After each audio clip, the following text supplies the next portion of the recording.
স্বাগত প্রযত্নে বাংলাদেশে এই আয়োজনে আপনাদের সাথে আছে আমি রঞ্জন শুভ্র। লন্ডনে ডক্টর ইউনূস তারেক রহমান বৈঠক শেষে আমরা জানতে পারলাম রমজান শুরুর আগের সপ্তাহেও নির্বাচন হতে পারে। প্রধান উপদেষ্টা বলেছেন সেক্ষেত্রে এই সময়ের মধ্যে সংস্কার ও বিচারের বিষয়ে পর্যাপ্ত অগ্রগতি প্রয়োজন।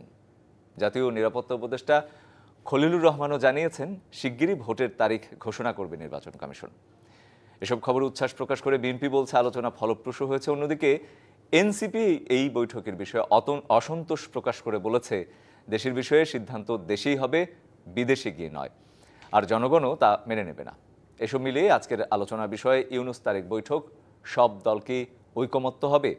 আর আলোচনা করতে আমার সাথে স্টুডিওতে যুক্ত আছেন বিএনপির vice chairman doctor Asaduzzaman Ripon, আরও যুক্ত আছেন সিনিয়র সাংবাদিক মাসুদ কামাল। আপনাদের দুজনকেই স্বাগত জানাচ্ছি আমাদের প্রযত্নে বাংলাদেশে। আমি যদি আসাদুজ্জামান রিপন আপনাকে দিয়ে শুরু করতে চাই, যে ডিসেম্বরের মধ্যে নির্বাচন চাচ্ছিল বিএনপি, আমরা যেটি কয়েক মাস ধরে দেখেছি, হঠাৎ করে ফেব্রুয়ারিতে নির্বাচনের বিষয়ে কথা বলতে শুরু করলেন আপনার। এটি কি বিএনপির মানে উদারতা বলবো নাকি আসলে রাজনৈতিক দুর্বলতা?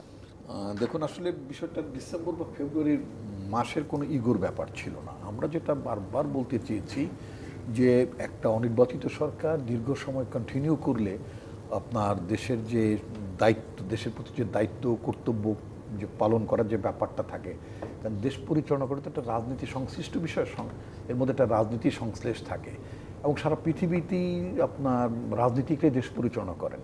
এখন বর্তমান গভর্নমেন্টে তো কোনো রাজনীতিক নাই, তো ফলে মানে তাদের অনেক সিদ্ধান্তের ক্ষেত্রে মানে ভুল থাকবে অথবা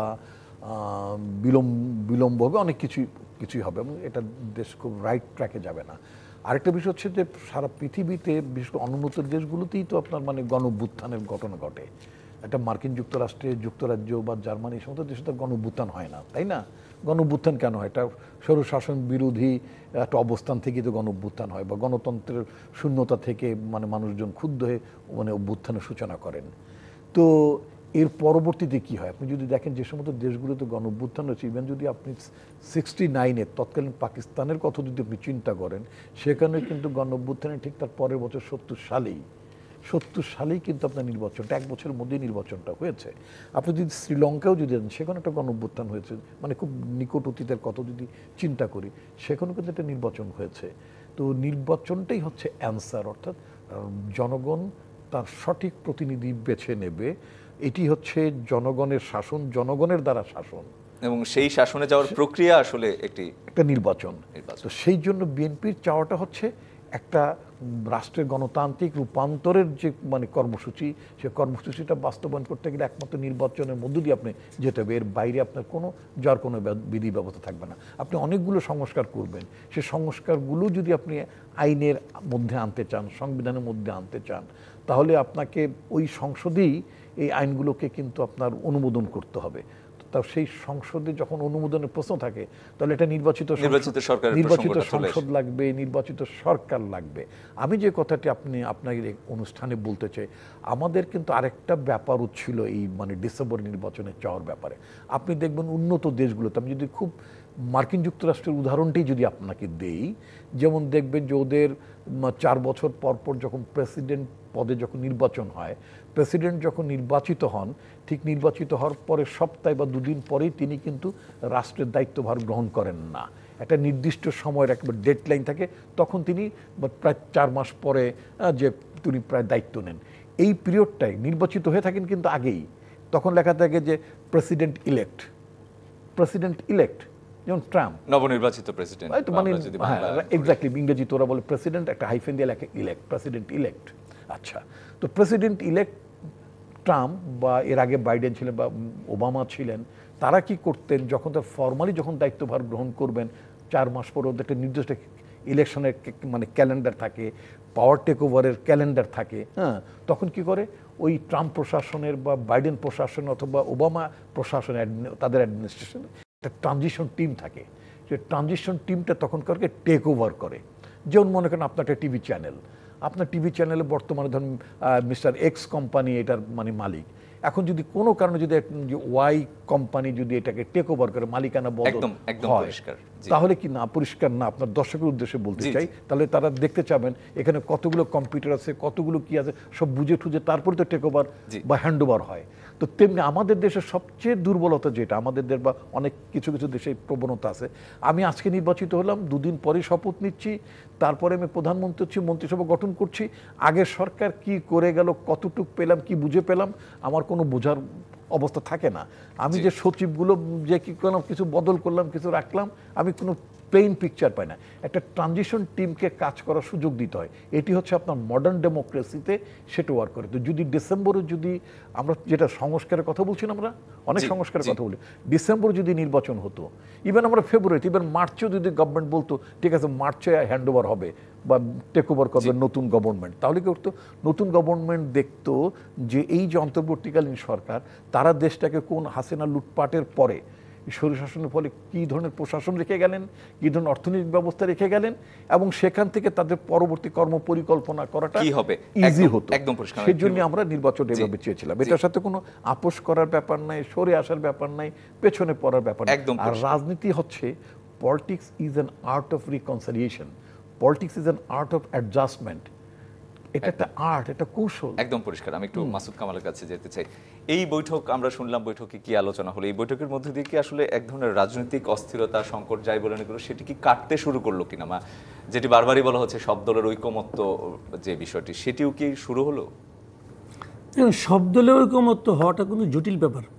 অলরেডি তো আপনাদের শিরোনামই দেখলাম যে এনসিপি বলেছে যে এত দূরে যে মিটিং করার দরকার কি ছিল, এটা তো দেশেও হতে পারতো। কাজে যাই বলেন না, কোনো কারো না কোনো আপত্তি থাকতেই পারে। সব দলের ঐকমত্য হবে, আবার কিছু কিছু ক্ষেত্রে হবে না, তাই না? যেমন আপনার জুলাই ঘোষণার কথা বলা হচ্ছে, সেখানেও শুনলাম যৌথ ঘোষণায় ওইখানে আর কি আমির খসরু মাহমুদ সাহেব বললেন সব দলে যদি একমত হয় তাহলে হবে, কারণ যদি সব দলে একমত না হয় তাহলে হবে না।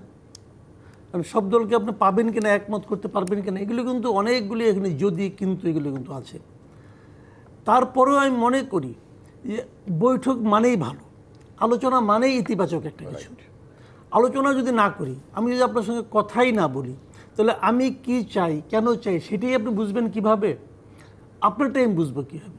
একটা কথা মাথায় রাখবেন, একটা যৌথ ঘোষণা আসছে এবং সেই ঘোষণায় কি তারা বলছে, মাত্র কয়েকটা পয়েন্ট কিন্তু, যে ডক্টর ইউনূস বলেছে উনি কবে নির্বাচনের কথা ঘোষণা করেছেন, তারেক রহমান সাহেব বলছেন যে ওনারা কি চেয়েছেন, তারপরে তারেক রহমান সাহেব একটা প্রস্তাব দিয়েছেন যে মাঝামাঝি হলে, রমজানের আগে হলে ভালো হয়, এক সপ্তাহ আগে অন্তত। উনি বলেছেন যে কিছু শর্ত বলছে যে এইটা হইলে ওইটা হইলে তাহলে হওয়া সম্ভব। ওই আলোচনা আমি পরে আসছি। দুজনে আলোচনা হয়েছে কতক্ষণ, 1.5 ঘন্টা। 1.5 ঘন্টা খেলে এই দুইটা কথা হয়েছে? নানা বিষয়ে আলোচনা হয়েছে। 1.5 ঘন্টা দুইটা কথা হয় না রে ভাই, অনেক কথা হয়। তো সেগুলি কিন্তু যৌথ ঘোষণায় আসে নাই, আমিও জানি না, আপনিও জানেন না। আর ভেতরে 1.5 ঘন্টা ধরে কী আলাপ হয়েছে এটা কিন্তু আমরা কেউ জানি না। আরও অনেক প্রসঙ্গ আসবে, আসাটাই স্বাভাবিক। অনেকগুলি অনুচ্চারিত প্রশ্ন, মানে উচ্চারিত মানে আপনার উচ্চারিত কিন্তু উত্তর না পাওয়া প্রশ্নও সেখানে আলোচনা হয়েছে। যেমন আমরা কিন্তু আমি মানে প্রায়ই কিন্তু বলি তারেক রহমান সব দেশে আসে না কেন, আমি কিন্তু বলি কেন বলি যে আমি তো ভাই একজন সাধারণ মানুষ হিসেবে এই প্রশ্নটা আমি করি। আমি কিন্তু এটা আমার প্রশ্ন না, এটা কিন্তু পাবলিকের প্রশ্ন, অনেকেরই প্রশ্ন সেটি। এই প্রশ্নটা আমি উচ্চারণ করি কেবল। তো আপনি মনে করেন যে এই প্রসঙ্গ আলোচিত হয় নাই, এই প্রসঙ্গ আলোচিত হয়েছে। তারপরে ক্ষমতার হস্তান্তর কিভাবে হবে, ওই যে ইউনূস সাহেবকে দায়িত্ব নেওয়ার সময় যেরকম সবাইকে খুশি করে দায়িত্ব নিতে পারছিলেন, বিদায়ের সময় কি সবাই সমান পরিমাণ খুশি থাকবে ওনার প্রতি? থাকবে না। অলরেডি অনেকে ওনার প্রতি কিন্তু মানে নানা ধরনের ওনার ব্যাপারে সমালোচনা করছেন না। তো এই ধর এর মধ্যে গত কয়েক মাসে, গত 10 মাসে ডক্টর ইউনূস বিএনপি নেতৃত্বকে কয়টা ক্ষেত্রে খুশি করতে পারছে? অনেক ক্ষেত্রেই পারে নাই। বিএনপি বলেছে, বিএনপি দেখাও করতে পারে না অনেক সময়। বিএনপি দেখছে যে তারা দেখা করতে চায়, দেখা করার ওনার সময় হয় না, কিন্তু এরপর আবার নাহিদ ইসলাম যে দেখা করে আসে। এগুলো বিএনপির জন্য মানে খুব সুখকর নিশ্চয়ই ছিল না। বিএনপির 3 জন উপদেষ্টার ব্যাপারে তাদের রিজার্ভেশনের কথা বলেছে, তাদেরকে সরাতে হবে। উনি কি করেছেন, বিএনপির সঙ্গে যতবার মিটিং হয় ওই তিনটার মধ্যে যে কোনো একটাকে নিয়ে আসে। ওখানে আসিফ মাহমুদ সজীব ভুঁইয়াকে নিয়ে আসছিল, লন্ডনে খলিলুর রহমানকে আমরা দেখলাম যার পদত্যাগ চেয়েছিল। এটা হলো একটু দুই নেতার মধ্যে, একজন সরকার এবং আরেকজন পলিটিক্যাল লিডার, বাংলাদেশের সবচেয়ে গুরুত্বপূর্ণ দুইজন ব্যক্তির মধ্যে বৈঠক। নিরাপত্তা উপদেষ্টার কামটা কি ভাই আমার বুঝান তো আপনি, নিরাপত্তা উপদেষ্টার কাজটা কি? এখানে কি নিরাপত্তা বিষয় আলোচনা হচ্ছে? তো এইগুলি ভাই মানে অনেক মতলবী ব্যাপার স্যাপার আছে, কিন্তু এগুলো তারপরেও এত আলোচনা যাই না আমি, কারণ গেলেই আলোচনা করলেই অনেক কিছু বেরিয়ে আসবে, যত ঘাটাঘাটি কম করা যায় তত ভালো।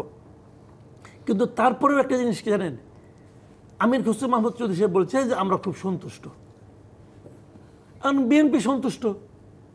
আমরা তো ধরুন আমরা পাবলিক ভাই, সাধারণ মানুষ কি করে, একটা পলিটিক্যাল পার্টি দিয়ে মানুষ তাকায় থাকে, কিন্তু দেশে অনেকগুলো পলিটিক্যাল পার্টির অর্থটা কি? আমি চাই যে আমি যে পার্টিকে ভালোবাসি আমার কথাগুলি যেন ওই পার্টির মুখ দিয়ে বের হয়, এটা কিন্তু আমি চাই। কারণ আমার কথা কে শুনবে? আমি তো একজন একক ব্যক্তি, পার্টি তো একটা কালেকটিভ একটা ফোর্স, তাই না? তারা আমার কথাগুলি বলবে, তখন আমি খুশি হই যে না এই পার্টিটা আমার কথাগুলি বলে। এখন পার্টি যখন কিছু বলে তখন আমরা উল্টা দিক থেকে যদি ভাবি, এটাও ভাবি যে ম্যাক্সিমাম লোকের কথাটা পার্টির মুখ দিয়ে উচ্চারিত হয়। জি, আর আমির খসরু মাহমুদ চৌধুরী বলছে উনি খুবই সন্তুষ্ট। আমি যদি বিএনপি সমর্থন করি তাহলে আমিও সন্তুষ্ট, বা হওয়া উচিত। এই উনি তো আমার কথাই বলবেন, জি। তাই না? আর দুদিন পরে যদি দেখি না সন্তুষ্ট হওয়ার মতো কোনো কারণ ঘটে নাই, তখন আমি আমির খসরু মাহমুদ চৌধুরীকে বলবো আপনি সন্তুষ্ট হয়েছিলেন না বুঝিয়া, তার মানে আপনি ওটা যা ওখানে যে কথা বলার যোগ্যতা আপনার নাই, তাহলে আপনি সন্তুষ্ট হয়েছিলেন, অসন্তুষ্ট কেন? আমার কেন যেন মনে হয় এই আলোচনা, এই বৈঠক, এই যৌথ ঘোষণার মধ্যে বেশ কিছু যদি এবং কিন্তু আছে।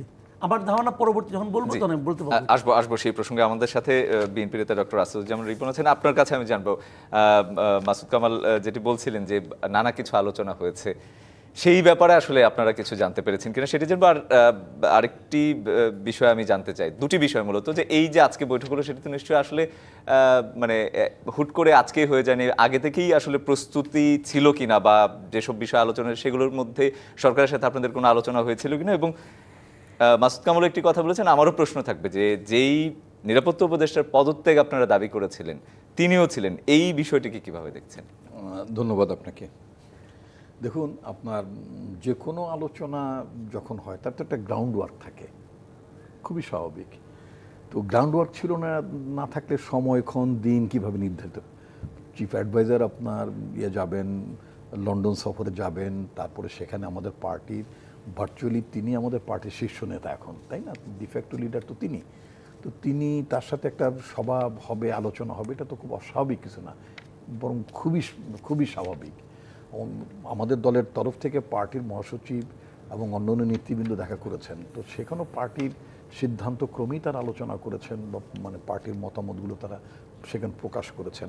কিন্তু পার্টির শীর্ষ নেতার সাথে যখন দেখা হয় বা আলোচনা হয় তখন, এবং সেটা যদি একেবারে 1-to-1 হয়, তখন সেখানে কিন্তু অনেকটা জট কেটে যায়।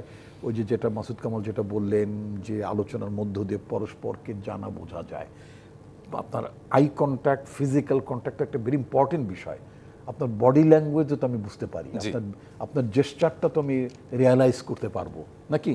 তো এটা তো একটা মানে বড় opportunity to understand your gesture as well as your আপনার মানে বডি ল্যাঙ্গুয়েজ।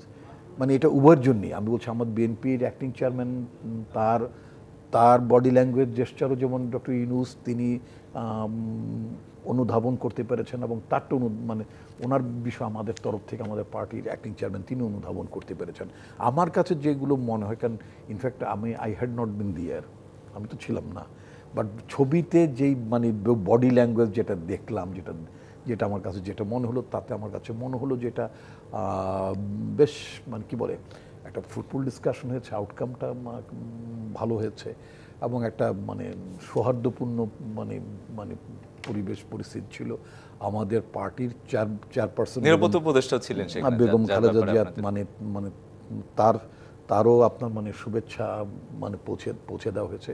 আপনি যে কথাটি বলেছেন নিরাপত্তা উপদেষ্টা প্রফেসর মোহাম্মদ ইউনূসের নিরাপত্তা উপদেষ্টা, ওয়েল আমাদের তরফ থেকে এই ধরনের কোনো আমরা মানে কন্ডিশন আমরা ইম্পোজ করিনি যে ওখানে নিরাপত্তা উপদেষ্টা থাকতে পারবেন না। আমরা এই ধরনের আমরা অফকোর্স আমাদের পার্টির তরফে মানে তাকে তার পদত্যাগ বা তাকে সরিয়ে দেওয়ার আমাদের ছিল মানে দাবি ছিল, এটা তো ওপেন, এটা তো মানে অস্বীকার করা যাবে না। কিন্তু প্রফেসর মোহাম্মদ ইউনূসের মানে আলোচনার সময় আমি যেটা দেখেছি যে মানে পুরোটাই যে নিরাপত্তা উপদেষ্টা উপস্থিত ছিলেন তাও না, কিন্তু আলোচনা রয়েছে মানে বিএনপির অ্যাক্টিং চেয়ারম্যানের সাথে এবং প্রফেসর মোহাম্মদ ইউনূসের সাথে দ্বিপাক্ষিক আলোচনা হয়েছে। সেই আলোচনার সহযোগিতার জন্য একাধিক মানুষ উপস্থিত ছিলেন, পুরোটা সময় না। জি, তাদের একান্ত মানে মূলত এটা নেন আপনি যখন খুব যদি আপনি সামিট লেভেলের যখন ডিসকাশন দেখেন, সেখানে কিন্তু একটা ফর্মাল প্রোগ্রাম হয় এবং তারপরে শীর্ষ নেতারা তারা কিন্তু আবার মানে একান্তে আলোচনা করেন তারা একেবারেই। তো বিষয়টা ওরকমই, তো ফলে এটাকে আমরা খুব মানে খুব একদম সিরিয়াসলি নেই না একদম। ডক্টর আসাদুজ্জামান রিপন, আমি আপনার কাছেই ফিরবো একটা বিরতি থেকে ফিরে এসে আরেকটি প্রসঙ্গে। আপাতত বিরতি দিয়েছে, দুজনে থাকুন আমার সাথে। প্রযুক্তি বাংলাদেশে একটা বিরতি নিচ্ছে, ফিরছে শিগগিরই সঙ্গে। আবারও স্বাগত প্রযুক্তি বাংলাদেশ অনুষ্ঠানে। আমাদের আজকের আলোচনার বিষয়ে ইউনূস তারেক ফলপ্রসূ বৈঠক, সব দল কি ঐকমত্য হবে? আলোচনা করতে আমার সাথে আগে থেকে যুক্ত আছেন ডক্টর আসাদুজ্জামান রিপন এবং মাসুদ কামাল। ডক্টর আসাদুজ্জামান রিপন, আপনাকে দিয়ে এবারে শুরু করতে চাই যে প্রধান উপদেষ্টা একটি কথা বলেছেন যে প্রয়োজনীয় প্রস্তুতি নেওয়া গেলে তিনি আসলে এই নির্বাচন সম্ভব রমজানের আগে। এবং আমার প্রশ্ন থাকবে যে এই যে প্রয়োজনীয় প্রস্তুতির বিষয়, এই কথা বলে কি আসলে কোনো ধরনের অস্পষ্টতা থেকে গেল কিনা বা কোনো ফাঁক থেকে গেল কিনা? না, আমি একটা কথা আপনাকে বলি, আমি আমাদের অভিজ্ঞতা থেকে যদি বলি, 80s-এর দশকে যখন আমরা তৎকালীন সামরিক শাসক হোসেন মোহাম্মদ এরশাদের বিরুদ্ধে যখন আমরা আন্দোলন করলাম, তখন আমি বিএনপির ছাত্র সংগঠনের প্রেসিডেন্ট ছিলাম। তো এরশাদের পতনের পরে 3 মাসের মধ্যেই আমাদের দাবি ছিল তো তত্ত্বাবধায়ক সরকারের অধীনে একটা নির্বাচন হতে হবে, জাতীয় নির্বাচন হতে হবে। কারণ এরশাদের অধীনে জাতীয় নির্বাচন একটা ম্যানিপুলেটেড ইলেকশন হতো, মানে ইলেকশনের ক্রেডিবিলিটি থাকতো না। তো আমরা মানে কেয়ারটেকার গভর্নমেন্টের দাবি আমরা তুলছিলাম। তো কেয়ারটেকার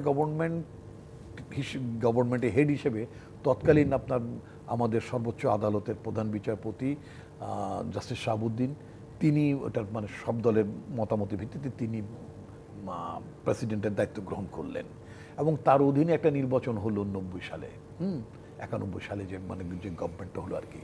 তো সেই গভর্নমেন্ট উনি তো 3 মাসের মধ্যে দায়িত্ব নিয়ে তিনি নির্বাচন মানে তার অধীনে নির্বাচন কমিশন 3 মাসের মধ্যে নির্বাচন করে দিয়ে তারা দায়িত্ব হস্তান্তর করে দিয়ে তারা যার যার জায়গায় চলে গিয়েছেন। অর্থাৎ একটা নির্বাচন একটা, এবং যেটা বাংলাদেশের নির্বাচনী ইতিহাসের 91 সাল ইতিহাসের সবচেয়ে ক্রেডিবল ইলেকশন হিসেবে গণ্য করা হয় 91 বলা হয়, রাইট। তো ওরকম একটা ক্রেডিবল ইলেকশন করতে যদি 3 মাস সময় লেগে থাকে, তাই না, তো ভবিষ্যতে আরেকটা ক্রেডিবল ইলেকশন করতে 3 মাসের বেশি সময় লাগে না, যেটা মাসুদ কামাল যেটা বললেন যে হয়তো আরও আগেও নির্বাচন করা সম্ভব, নিঃসন্দেহ করা সম্ভব। এখন কথা হলো যে এইবারের গভর্নমেন্টের জন্য শুধু এজেন্ডাটা শুধুই কিন্তু একটা তত্ত্বাবধায়ক সরকারের অধীনে বা ইন্টারিম গভর্নমেন্টের অধীনে শুধুই কিন্তু একটা ক্রেডিবল ইলেকশন না, এটার সাথে আরও কিছু বিষয় যুক্ত আছে, অ্যাটলিস্ট 2টো বিষয় যুক্ত আছে। 2টো বিষয়ের মধ্যে একটি হচ্ছে যে আপনার পতিত স্বৈরাচারের যে অপকর্মের যে বিচারগুলো, তারা যে হত্যাকাণ্ডগুলো সংগঠিত করেছে, মানুষকে গুম করেছে, খুন করেছে, রাষ্ট্রের টাকা লুণ্ঠন করেছে, তাদেরকে আইনের আওতায় এনে তাদের বিচার কাজ শুরু করা, এটা নিঃসন্দেহে very difficult task, I must say very difficult task. এটার জন্য সরকারের যারা মানে অ্যাটর্নি সার্ভিসে এবং যে আদালত যে আপনার মানে কি বলে আপনার যে অপরাধ কি বলে আপনার মানবতা বিরোধী মানে অপরাধের বিচারের জন্য যে ট্রাইব্যুনাল, সেই ট্রাইব্যুনালকে এফেক্টিভ করা, সেই বিচার কাজটাকে দ্রুত সম্পন্ন করা, নিঃসন্দেহে এটা অনেক মানে ডেলিকেট এবং খুবই আপনার মানে কঠিন কাজও বটে।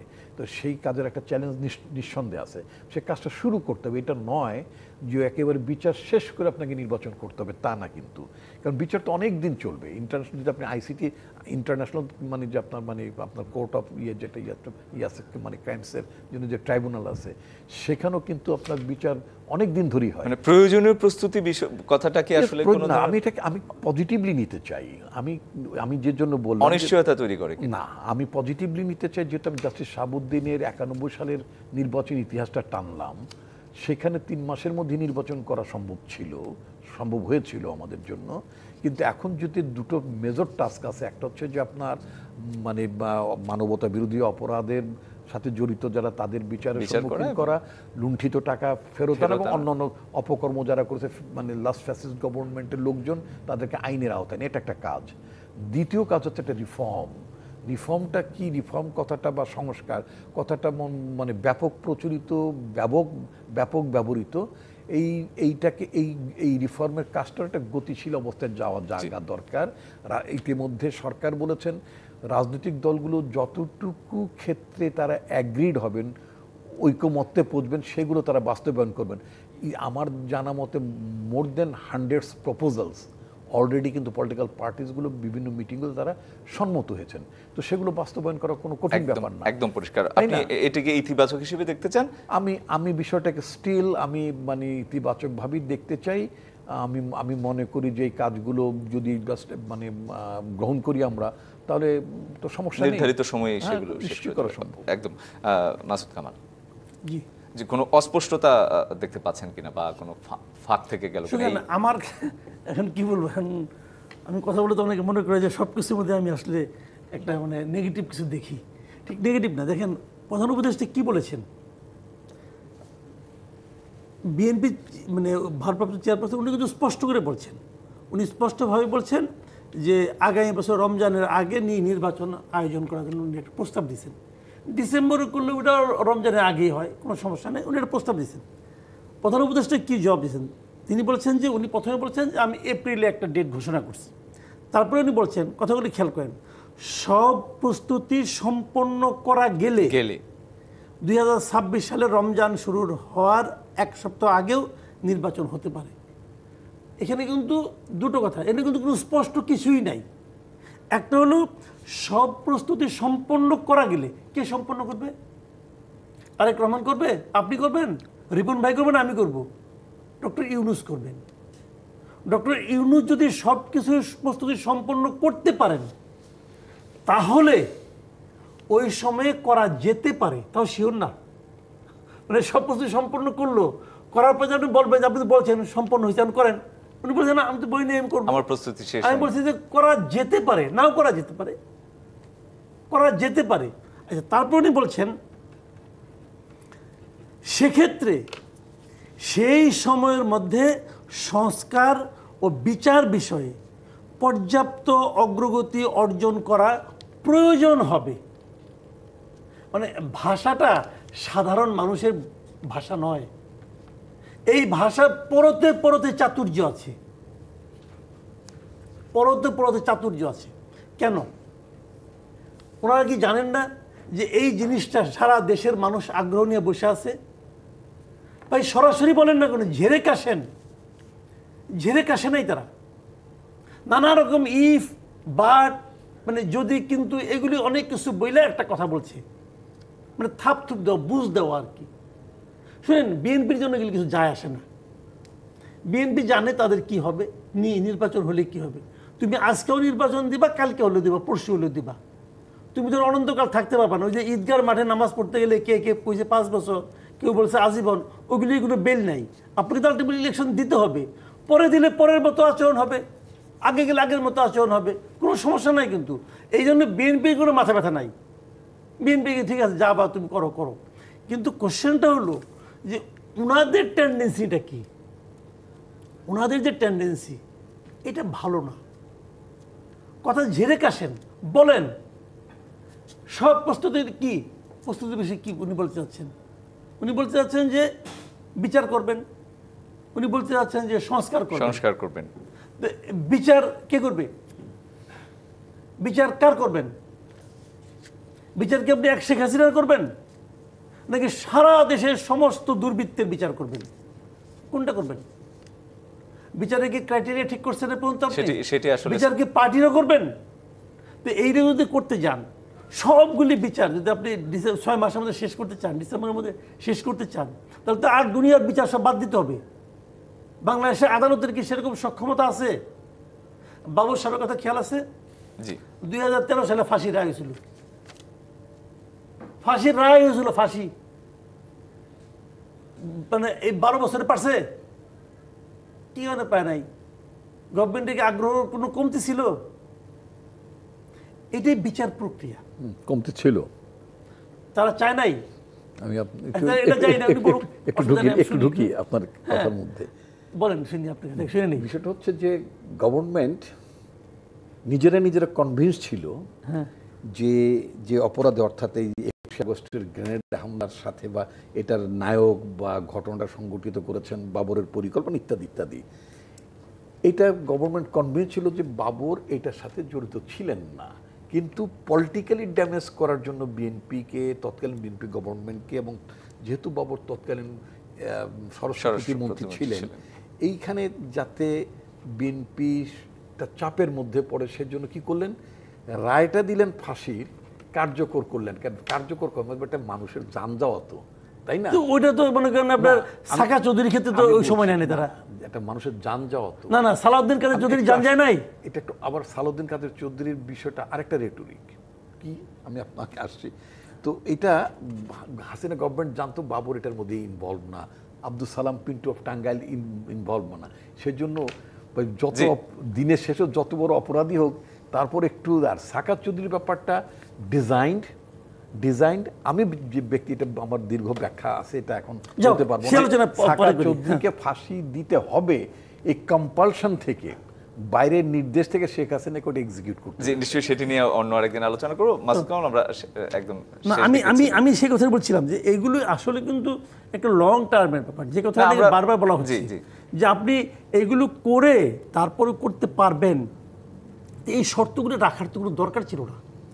আমি কিন্তু সেই কথাটাই বলছি, যখন শর্তগুলি থাকে না তখন মানে একটা সন্দেহ মানুষের মধ্যে থাকে। কিন্তু জি, দুটি বিষয় উঠে আসলো আসলে, সেগুলো আমি যেটা মনে করি যে উনি যেটা চাচ্ছেন বা যেটা এটা হতেই পারে, সেটা হলো যে আপনার একটা বিচারের ট্রেন্ডটা চালু হোক। জি, আমি শুনবো নিশ্চয়ই এই বিষয়ে। আমাদের আরেকটা বিরতির সময় গেছে, ফিরে এসে আবার কথা হবে। প্রযুক্ত বাংলাদেশে আরেকটা বিরতি নিচ্ছি, সঙ্গে থাকুন। আবারও স্বাগত প্রযুক্ত বাংলাদেশ অনুষ্ঠানে। আজকে আলোচনা করছি ইউনূস তারেক ফলপ্রসূ বৈঠক, সব দল কি ঐকমত্য হবে? আসাদুজ্জামান রিপন, আপনার কাছে যেতে চাই এবারও। আপনার কাছে প্রশ্ন থাকবে যে আওয়ামী লীগকে বাদ দিয়ে যদি এখন নির্বাচন হয়, সেই নির্বাচন আসলে টেকসই গণতান্ত্রিক রূপের দিকে বাংলাদেশকে কতটা নিয়ে যেতে পারে? এবং ছোট্ট করে আরেকটা প্রশ্নের উত্তরও আপনার কাছে জানতে চাইব, এনসিপির যেই মতামত, সেই ব্যাপারে আপনাদের অবস্থান কি? ধন্যবাদ আপনাকে। আসলে দেখেন, এই যে প্রশ্নটা আপনি তুলেন আওয়ামী লীগকে নিয়ে, এই প্রশ্নটা তো রেলিভেন্টই না। যে দলটি নিষিদ্ধ, সেই দলটি তো নির্বাচনে অংশগ্রহণ করার কোনো সুযোগই নাই। এখন আপনি বলবেন যে তাহলে নির্বাচনটাকে একতরফা, না। বিষয়টা হচ্ছে, দেখেন, কেউ অনেকদিন পলিটিক্সটা যদি না করতে পারে, সে কিন্তু রেলিভেন্সে থাকে না। আমি যদি ঠিক জার্মানের উদাহরণটাই যদি ধরি, হিটলারের নাম আমরা সবাই জানি, হিটলারের তার যে একটা নাৎসি পার্টি ছিল সেটাও আমরা জানি। ওই দেশে হিটলারের পতনের পরে আপনার হিটলারের নাম উচ্চারণ করাটাও গুনাহ, মানে শাস্তিযোগ্য অপরাধ, তার পার্টিও নিষিদ্ধ। তো সেখানে কি গণতন্ত্রের সংকট হয়েছে? হিটলারের পার্টি ছাড়া কি জার্মানি নির্বাচন হয় না? প্রতি নির্বাচনেই তো তার পার্টি, মানে তার পার্টি বলে আর কোনো কিছু নাই, ওটা তো অলরেডি ব্যান্ড। তো সেইখানে কোনো ইউরোপীয় কোনো দেশ কি প্রশ্ন তুলেছে, কোনো মানবাধিকার সংগঠন কি প্রশ্ন তুলেছে যে অ্যাডলফ হিটলারের পার্টিটা কেন নির্বাচনে অংশ নিতে পারছে না, বা তার পার্টি নির্বাচনে অংশ না নেওয়ার কারণে জার্মানের গণতন্ত্র আপনার প্রশ্নবিদ্ধ হচ্ছে? এটা তো কেউ মানে বলে না। তো সুতরাং বাংলাদেশের কনটেক্সটে যেই পার্টিটির প্রধান বাংলাদেশে এই নারকীয় হত্যাকাণ্ড, গুমের মতো ঘটনা ঘটিয়েছে, she is not less than আপনার মানে হিটলারের চক্ষু, সে তো লেডি হিটলার। তাকে নিয়ে তো আপনার তার পার্টি রাজনীতি কেমনে করে? এটা তো একটা মানে কমিটেড মানে আপনার crimes against humanity in Bangladesh. তো সুতরাং তার দল নির্বাচনে অংশ না নিলে সেটার হবে না, মানে গণতন্ত্র টেকসই হয়। আমি শুধু জার্মানের উদাহরণটা আপনাকে জানলাম। তো সুতরাং আমার মনে হয় না যে এইগুলো নিয়ে আমাদের বা এই ধরনের আলোচনা হলে হবে কি, আওয়ামী লীগের পতিত স্বৈরাচারের যে সমস্ত লোকজন আছে, দেখবেন ওই যে লন্ডনে একটা ছবি দেখেছেন, আওয়ামী লীগের লোকরা ধুমায় পতিত স্বৈরাচারের মন্ত্রী টন্ত্রীর ধুমায় বিয়ের অনুষ্ঠানে গেছে। ওই হারামের টাকা, লুটের টাকা তো আছে যেগুলো পাউন্ডে কনভার্ট করছে, টাকা পাচার করছে। এখন ওখানে আরামায় ফুর্তি ফার্তা করার জন্য যথেষ্ট উপযুক্ত সময় আছে। ওরা ভাবতে পারে যে এখন যদি বাংলাদেশের মিডিয়াতে, তাহলে আমাদের রেলিভেন্স নিয়ে বা আমরা না গেলে টেকসই হবে না, সাস্টেনেবল ডেমোক্রেসি হবে না, এরকম ভাবে নাকি বাংলাদেশ? তাহলে তো তাহলে এক কাজ করতে পারি যে জাত পাচার করছি আরামে আয়েসে কিছুদিন কাটাই, আমরা তো এই তো চলে এলুম বলে, ওই যে সেখানে বলছে না চুপ টুপ করে না কি বলে, চুপ করে না কিভাবে চলে আসবে। তো না, ওইটা মানে এই ধরনের আকাঙ্ক্ষা করার কোনো কারণ নেই। চুপ করে চলে আসতে হবে। বাংলাদেশের তার যে অপরাধের মাত্রাটি, তাকে বিচারের সম্মুখীন হতেই হবে, তিনি যেখানেই থাকুন না কেন। একদম পরিষ্কার। মাসুদ কামাল, জি, আপনার কাছে আওয়ামী লীগের প্রসঙ্গ তো আমরা শুনলাম, আমি একটু জামায়াতের প্রসঙ্গে আসতে চাই যে বিএনপির সাথে এক ধরনের দূরত্ব কিন্তু আমরা দেখেছি যে কয়েক মাসে। এই যে নির্বাচনের প্রস্তাব দেয়া হলো এবং বৈঠক ফলপ্রসূ হয়েছে বললো, এরপর কি আসলে জামায়াতের সাথে কোনো ধরনের বিএনপির দূরত্বের সম্ভাবনা দেখতে পাচ্ছেন কিংবা রাজনৈতিক অস্থিরতার সম্ভাবনা দেখতে পাচ্ছেন কিনা? দেখেন আমি বলি আপনাকে, রাজনৈতিক দলগুলোর মধ্যে অনেক দূরত্ব থাকুক, এটা আমি চাই না। সকল রাজনৈতিক দলগুলোর মধ্যে একটা মতের ভিন্নতা থাকবে, কিন্তু দূরত্ব থাকুক এটা আমি চাই না। কারণ যখন দূরত্ব হয়ে যায় না, তখন এটা দেশের জন্য ক্ষতি বয়ে নিয়ে আসে। ভিন্ন ভিন্ন মতাদর্শ থাকবেই, তারা ওইভাবে অগ্রসর হবে। এই যে মানে অনৈক্যের মধ্য দিয়ে যে ঐক্য, সেটাই দেশের জন্য প্রয়োজন। আর বিএনপির সঙ্গে জামাতের একসময় একটা ঐক্য ছিল, নির্বাচনী ঐক্য ছিল, 2001-এর নির্বাচনে আমরা দেখেছি। সেটা এখন আর সম্ভব না, সেটা এখন অনেক দূরে চলে গেছে। না, জামাতও চায় না, আমি জামাতও চায় না, এটা আর সম্ভব না, ওটা কেউ চাচ্ছেও না। আর আরও যে বড় কথা হলো, জামাত বিএনপির সঙ্গে ঐক্য করবে কেন, অথবা বিএনপি জামাতের সঙ্গে কেন করবে? তাহলে বিরোধী দল কে? মানে একটা কথা সবসময় মাথায় রাখবেন, যে কোনো দেশে 1 নম্বর দল আর 2 নম্বর দল কিন্তু ঐক্য হয় না রে ভাই। 1 আর 3 হতে পারে, 2 আর 3 হতে পারে। জি, এখন তো দেশে যে রাজনৈতিক অবস্থা, দলের শক্তির দিকে যদি বিবেচনা করি, তাহলে 1 আর 2 তো বিএনপি আর জামাত, আর তো কেউ নাই দলে দেশে, মানে নির্বাচনের ক্ষেত্রে। তো নির্বাচনী জোট এখানে হওয়ার কোনো স্কোপ আমি দেখি না। কিন্তু আমি সবসময় চাইব রাজনৈতিক দলগুলোর মধ্যে যেন মানে নীতিগত পার্থক্য থাকা সত্ত্বেও জাতির উন্নতির লক্ষ্যে, দেশকে এগিয়ে নিয়ে যাওয়ার ক্ষেত্রে যেন একটা ঐক্য থাকে, এটা আমি সবসময় চাই। আর আওয়ামী লীগের প্রসঙ্গে যদি একদম সংক্ষেপে। আওয়ামী লীগের প্রসঙ্গ হলো কি জানেন, আওয়ামী লীগ তো সরকার একটা সিদ্ধান্ত নিয়েছে, একটা নির্বাহী আদেশে একটা সিদ্ধান্ত নিয়েছে। এখন নির্বাহী আদেশের সিদ্ধান্ত নেওয়ার পর এটা তারা বিচার করবে, বিচারের রেজাল্ট যেটা আসবে ওটা হবে। এখন এইটা আওয়ামী লীগকে নিষিদ্ধ করার পক্ষে বিপক্ষে নানা ধরনের যুক্তি আছে। এরপরে যদি তাদেরকে বাদ দিয়ে যে রিপন ভাই যেটা বললেন যে নির্বাচন হলে কোনো সমস্যা নেই, আমি একটা জিনিস বলি আপনাকে, ছোট করে বলি। দেখেন, নাৎসি পার্টির উদাহরণ প্রায় দেওয়া হয়। জি, নাৎসি পার্টি আর আওয়ামী লীগ এক জিনিস না, আবার নাৎসি পার্টির সমর্থক আর বাংলাদেশের আওয়ামী লীগের সমর্থক এক জিনিস না। একদম পরিষ্কার। এবং জার্মানির বিচার ব্যবস্থা আমাদের বিচার ব্যবস্থা একরকম না। একদম পরিষ্কার। দুজনকে অসংখ্য ধন্যবাদ আজকে আমাদের প্রযুক্ত বাংলাদেশের সময় দেওয়ার জন্য। শেষ করছি প্রযুক্ত বাংলাদেশের আজকের আয়োজন। ডিবিসির সঙ্গে থাকুন।